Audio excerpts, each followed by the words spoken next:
Mesdames et messieurs, bonsoir et bienvenue dans cette nouvelle édition de l'information. Merci de nous choisir. Installez-vous confortablement. Les titres, les voici.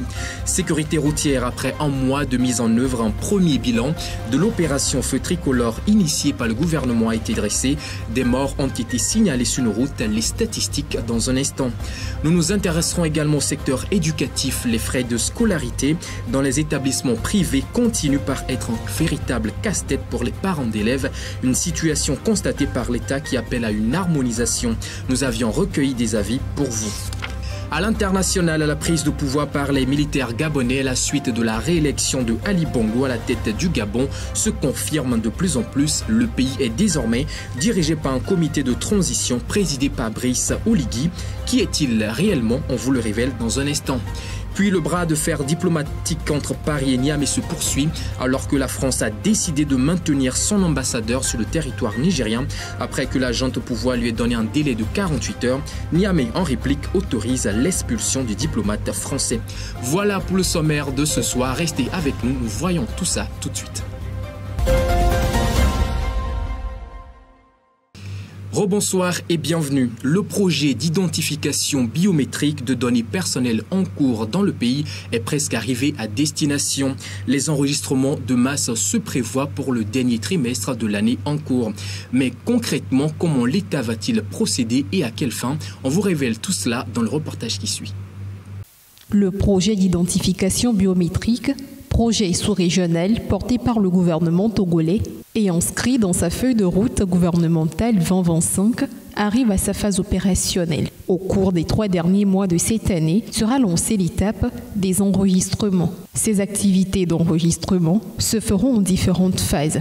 Une première qui va d'abord servir à préparer le terrain à travers des campagnes de mobilisation et de sensibilisation des différentes communautés. Durant cette même phase, la plateforme conçue pour l'identification sera soumise à des essais afin de s'assurer de la faisabilité de l'opération elle-même. Ensuite, suivra la phase proprement dite des enregistrements. Elle portera sur des éléments comme le nom, les prénoms, les empreintes digitales, celles des iris et la photo. Et là, une durée d'1 mois sera accordée à chaque région, sauf celle du Grand Lomé en raison de sa population plus considérable, ce qui fait en total de 7 mois. L'idée de cette initiative sous-régionale est de doter chaque citoyen d'un numéro d'identification unique. Précisément, ce dernier comportera au total 12 chiffres et sera en code personnel. Il sera délivré à tous les Togolais vivant sur le territoire et même les étrangers qui seront toujours en résidence sur le territoire 6 mois après l'opération. L'attente des autorités est de faire enregistrer 95% de la population grâce à ce projet. Nous parlons sécurité routière à présent, lancée le 31 juillet dernier sur les routes par le ministère de la Sécurité et de la Protection civile. L'opération Feu Tricolore a dressé son premier bilan après 1 mois de mise en œuvre. Des morts ont été signalés dans ce bilan. Voilà ce que révèle Bernard Canvi dans le reportage qui suit. Depuis le 31 juillet dernier, le pays a lancé une opération dénommée Feu Tricolore afin de veiller au respect des feux de signalisation sur les routes. Cette opération a également pris en compte le contrôle des rétroviseurs, des engins à 2 roues ainsi que d'autres dispositions, à savoir le port obligatoire des casques par les passagers de moto. En effet, 1 mois après le début de cette opération, les forces de sécurité ont enregistré 32 morts par accident de la circulation routière sur toute l'étendue du territoire. Aussi, la police annonce avoir préservé 15 vies humaines dans le mois d'août grâce à une synergie d'action et de sacrifice de chaque usager de la route, selon la police.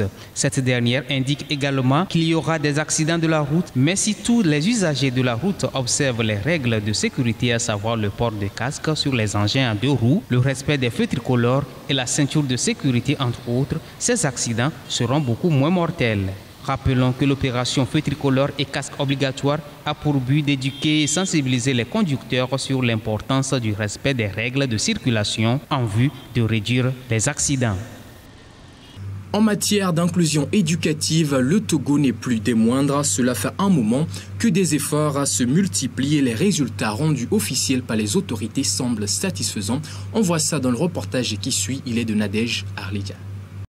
Passée de payante à gratuite et obligatoire pour le primaire, l'école togolaise est devenue de plus en plus inclusive.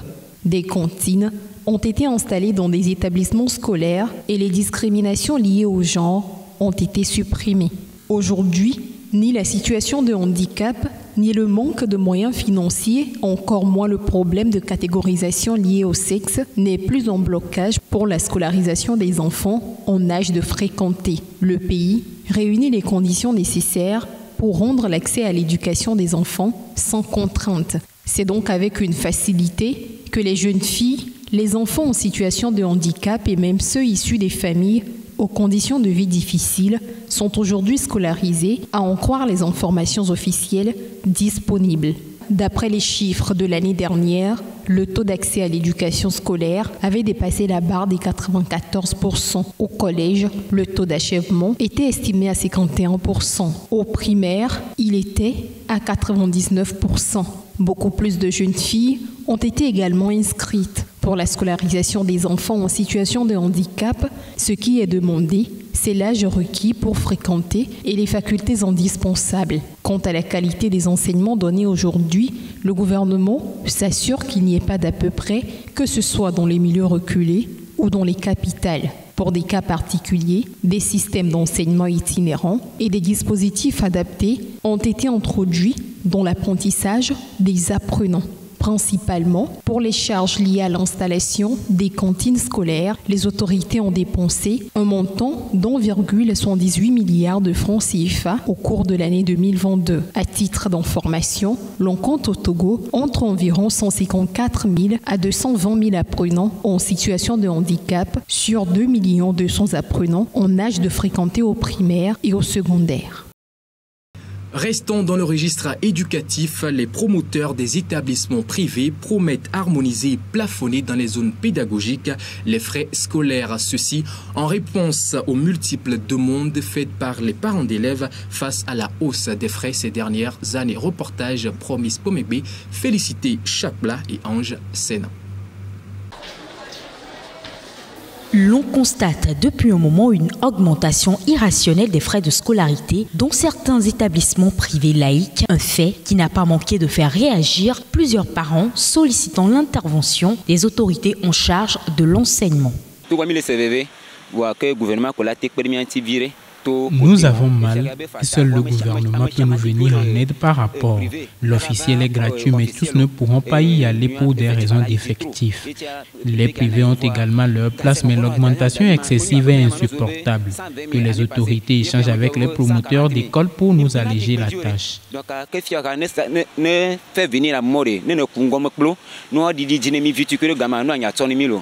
Par exemple, les frais scolaires de mon enfant sont passés de 28 000 à 50 000 cette année et nous ne savons que faire.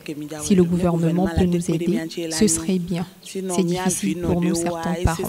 La dernière fois, pour prendre la liste des fournitures, on m'a demandé de verser 30 000 francs comme première tranche. 30 000 francs. On a moins de 30 000 à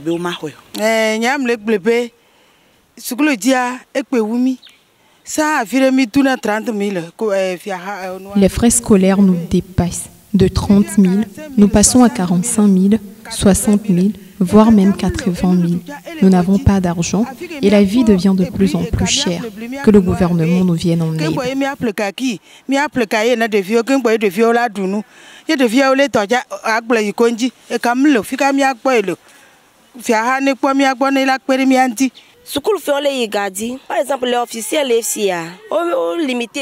Les frais scolaires ne cessent d'augmenter. Les effectifs sont aussi limités dans les établissements officiels. Les enfants ne peuvent pas non plus rester à la maison. Qu'allons-nous faire? Que le gouvernement nous vienne en aide. Un sujet qui est revenu sur table à l'occasion de la rencontre du ministre de tutelle avec les représentants des associations de promoteurs, d'établissements privés, mais également des représentants de l'Union togolaise des associations des parents d'élèves, rencontre où il était question d'échanger sur les défis à relever pour la réussite de la prochaine année scolaire. Face à ces proportions qu'atteignent les frais scolaires, les promoteurs de ces instituts d'enseignement se sont entendus pour s'engager dans un processus visant à harmoniser et plafonner ces frais en fonction des zones pédagogiques. Ceci permettra de limiter l'exagération et rendre la charge plus aisée aux parents. Plus loin, les acteurs se sont également convenus sur l'assainissement du secteur d'enseignement privé en vue de garantir la sécurité et un enseignement de qualité aux apprenants. Le ministère de tutelle devra suivre de près le processus pour que des paroles l'on passe à l'acte. Vous l'ignorez peut-être, mais après 46 ans d'exploitation, le cimetière municipal de Bekbouta, situé dans le Golfe 1, est arrivé à saturation. À partir du 2 septembre prochain, aucun enterrement ne pourra plus se faire dans le dit cimetière. Une précision donnée par le maire de la commune au travers du communiqué. Dans communiqué, on voit ça avec Kofi Kligué. Un peu plus d'un mois après l'augmentation du prix de la tombe et les réajustements des caractéristiques des tombes, la mairie du Golfe 1 vient d'annoncer que le dit cimetière est arrivé à saturation. Cette annonce est contenue dans un communiqué rendu public ce 30 août 2023.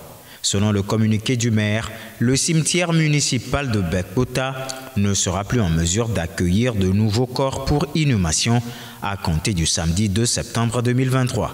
Ceci étant, les populations du Grand Lomé doivent désormais, en cas d'inhumation, se tourner vers les autres cimetières municipaux du Grand Lomé.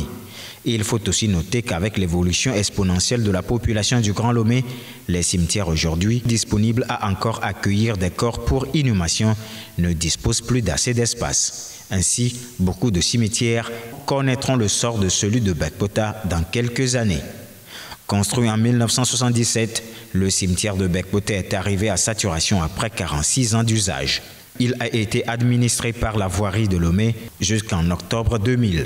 Aujourd'hui, c'est l'établissement Agbé et Frères qui ont à charge cet asile de mort conformément aux dispositions prises par la mairie du Golfe 1. Actualité au-delà de nos frontières et nous commençons avec le Gabon. Les choses se précisent de plus en plus. Cela fait déjà au moins 24 heures qu'il a été nommé président du comité de transition suite au coup d'État survenu quelques heures après la réélection d'Ali Bongo à la tête du Gabon. Il s'agit du militaire Brice Oligui. Qui est-il exactement? Les détails sur le nouvel homme fort du Gabon dans le reportage qui suit. Brice Oligui Clotaire Nguema, ce militaire réputé francophile de 48 ans, a été propulsé président de la transition et s'apprête à diriger le Gabon pour une période encore indéterminée. Il a gravi les échelons avant de succéder au clan Bongo qu'il connaît très bien. Aide de camp du père Omar Bongo Ondimba de 2005 à 2009, il est écarté du sérail familial à la mort du patriarche. Après l'élection d'Ali Bongo la même année, il est affecté pendant 10 ans en tant qu'attaché militaire des ambassades du Gabon au Maroc, où il est passé par l'Académie royale militaire de Meknes et enfin au Sénégal. 10 années qualifiées de traversée du désert par ses proches qui confient même qu'il nourrissait le rêve de se venger d'Ali Bongo. Le destin de Brice Oligui Nguema, candidat très riche et à la tête d'un immense patrimoine immobilier aux États-Unis, bascule en 2018 lorsque le fils Ali Bongo est victime d'un accident vasculaire cérébral et que son entourage l'oblige à assurer ses arrières contre tout coup d'État. Revenu au bercail, Brice Oligui succède à Frédéric Bongo et devient colonel à la tête du renseignement de la garde républicaine et 6 mois plus tard, général de cette garde prétorienne qui dépend directement de la présidence. Il s'imposera comme la clé de voûte du dispositif sécuritaire du Gabon avant de renverser le 30 août dernier celui à qui il avait promis loyauté et fidélité. Puis, face à cette situation au Gabon, les analyses restent divergentes pendant que la majorité de la population célèbre victoire quant à l'échec progressif des plans de la France vis-à-vis du continent africain. Des observateurs soutiennent par contre que la France-Afrique demeure présente sur le continent. Une page s'est tournée au Gabon ce mercredi. Le président Ali Bongo Ondimba, à peine réélu, a été destitué par des militaires. Jusqu'à ce putsch condamné par l'Union africaine, ce pays riche en pétrole était dirigé depuis plus de 55 ans par la famille Bongo. Une dynastie accusée de s'être enrichie grâce aux ressources naturelles du pays. Bon, c'est un pays emblématique de la France-Afrique qui est marqué par la corruption historiquement par des grands groupes français et qui s'est développé et diversifié depuis, marqué par le népotisme, par le fait d'avoir une famille qui détient en fait toutes les clés du pouvoir et avec certains artifices démocratiques mais qui sont en fait complètement aux mains du régime. Pour Thomas Borrell, le co-directeur de l'ONG Survie, les signes de la France-Afrique, cette relation qualifiée de néocoloniale par ses détracteurs, sont toujours présents au Gabon. Après la rupture des liens, en fait, et la France poussée vers la sortie, à la fois en Centrafrique, au Niger, au Mali et au Burkina Faso. En Guinée, c'est moins le cas, mais il est tentant de voir la fin de la France-Afrique. En fait, on voit qu'on a une contestation populaire très forte des liens avec la France des différents régimes qui sont renversés. Par contre, de notre point de vue, nous, la France-Afrique se caractérise par des institutions qui sont encore en place, l'armée française en Afrique, le franc CFA, et puis par une culture paternaliste française qu'il va falloir changer, y compris au plus haut sommet de l'État français. Dans un message vidéo, Ali Bongo appelle ses amis à faire du bruit pour le soutenir, mais dans plusieurs villes de son pays, ce sont des foules qui ont célébré la libération du Gabon.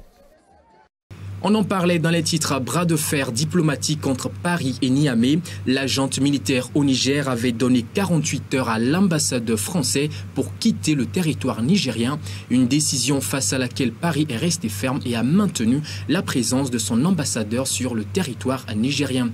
En réplique, Niamey a ordonné l'expulsion de ce dernier. On voit ça dans le reportage qui suit. Les militaires au pouvoir au Niger ont annoncé avoir instruit les services de police afin de procéder à l'expulsion de l'ambassadeur de France à Niamey. Un courrier irrélatif a été adressé à Paris. La lettre datée de mardi précise que Sylvain Ité ne joue plus de privilèges et immunités attachés à son statut de membre du personnel diplomatique de l'ambassade de France. Ses cartes diplomatiques et visas ainsi que ceux de membres de sa famille sont annulés. Ces mesures interviennent après l'expiration de l'ultimatum de 48 heures donné vendredi aux diplomates français pour quitter le Niger. Mais Paris a rejeté cette décision venant d'un pouvoir qu'il juge illégitime. Reste à savoir si Niamey utilisera la force pour obtenir le départ du diplomate français. Tout autre sujet, ce mercredi, la Russie a soutenu le Mali au Conseil de sécurité des Nations Unies. Le pays a imposé son veto à l'encontre d'une disposition de l'institution visant à prolonger d'une année des sanctions prises à l'encontre du Mali il y a quelques années. Le compte rendu. La Russie a bloqué mercredi une proposition des Nations Unies visant à étendre les sanctions au Mali. Le texte prévoyait de prolonger d'1 an les sanctions mises en place en 2017 contre toute personne considérée comme menaçant l'accord de paix de 2015 et le mandat du comité d'experts chargé de les surveiller. Elle a recueilli 13 voix en faveur, une abstention de la Chine et une voix contre, celle de la Russie, qui dispose d'un droit de veto. La Russie a voté contre le projet de résolution sur la prolongation des sanctions au Mali. Malheureusement, malgré le fait que nous ayons insisté à plusieurs reprises sur une approche plus constructive, les textes n'ont pas pris en considération les préoccupations maliennes ou la position de la Russie. La Russie était d'accord pour prolonger les sanctions, mais seulement pour la dernière fois, et voulait dissoudre le comité d'experts dont elle contexte avec Bamako l'objectivité. Sa résolution a été rejetée avec une voix pour, une contre et 13 abstentions. La France a dit regretter la position russe sur cette affaire. Alors que la Russie souligne très régulièrement l'importance d'une coopération d'égal à égal entre États, nous regrettons qu'elle ait présenté pour sa part au vote un projet de texte qui n'avait pas fait l'objet de discussions entre les membres du Conseil de sécurité sur un sujet aussi essentiel à un moment aussi critique pour le Mali, pour la région et pour la mise en œuvre de l'accord de paix. Le régime de sanctions sur le Mali qui expire le 31 août avait été réclamé par le gouvernement malien de l'époque, mais les nouvelles autorités ont réclamé leur levée après avoir exigé la fin d'une mission de maintien de la paix de l'ONU.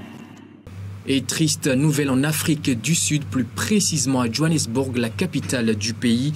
Un incendie nocturne a fait plusieurs victimes. Selon les informations recueillies, l'incendie sera intervenu dans un immeuble abandonné. Le bilan pour le moment fait état de plusieurs morts et ainsi que des blessés. Au moins 73 personnes ont trouvé la mort dans un incendie nocturne qui a ravagé un immeuble délabré de 5 étages à Johannesburg où vivaient des sans-abri. L'incendie a été éteint et les pompiers poursuivaient les recherches dans l'immeuble sinistré. Le bâtiment est situé dans une zone défavorisée de l'ancien quartier des affaires du centre économique de l'Afrique du Sud.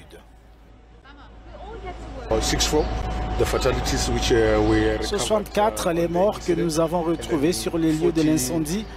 43 personnes ont été blessées, traitées sur place pour inhalation de fumée et blessures modérées. Ces personnes sont donc modérément blessées. La plupart d'entre elles pourraient sortir de l'hôpital. La cause du drame n'a pas encore été élucidée, mais un éclairage à la bougie est mis en cause. Nous nous dirigeons vers le bâtiment, comme je l'ai dit plus tôt, étage par étage, pour être sûr de nettoyer tous les étages. Ensuite, dès que nous aurons terminé, nous remettrons la scène à la police sud-africaine pour qu'elle poursuive son travail. Plusieurs personnes étaient coincées dans l'immeuble lorsque l'incendie s'est déclaré. Le bâtiment était occupé de manière illégale. Le bâtiment lui-même, ce qu'il faut souligner pour nos téléspectateurs, c'est qu'ils doivent avoir l'image d'un quartier informel. Par conséquent, le risque d'être piégé à l'intérieur de ces bâtiments est beaucoup plus élevé à cause des cloisons et de tout ce qu'ils utilisent pour créer ces structures. C'est pourquoi nous voulons nous assurer qu'il n'y a pas d'autres corps coincés dans cette zone. En juin, 2 enfants de moins de 10 ans qui étaient enfermés dans un appartement sont morts dans l'incendie d'un immeuble délabré de Johannesburg. Ainsi va le Togo, ainsi va le monde, mesdames et messieurs. Merci à vous de nous avoir suivis. Merci de rester fidèles au programme de la 7. On se retrouve demain pour un autre point de l'actualité. D'ici là, portez-vous bien.